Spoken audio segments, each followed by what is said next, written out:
My name is Shellie Goldstein. I am licensed in acupuncture. I am a doctorate of acupuncture and Chinese medicine from the Pacific College of Health and Science, and my specialty is appearance enhancement.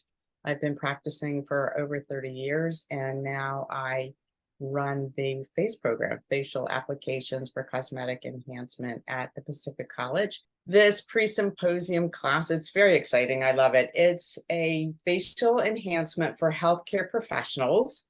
It's for acupuncturists, it's for students of acupuncture, it's for massage therapists, estheticians, nursing. This course, Facial Enhancement for Healthcare Professionals, is an acupressure pre-symposium class.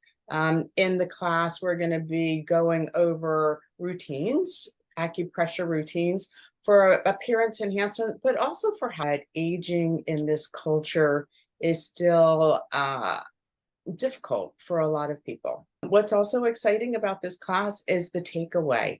We will give you a routine, an acupressure routine that you can do on yourself, or you can offer to your patients to make you feel good. Make you feel good, make you look good, because when you feel good, you look good, and looking good helps you to make you feel better. We are going to offer an acupressure routine that you can practice, take it home. We will be doing it with our fingers. We'll be using guasha as one of the techniques that we'll be using. So for those of you who want to learn more about guasha, want to learn more about face cupping, and to end up looking good and feeling good for the rest of the symposium and hopefully the rest of your life, come to our class.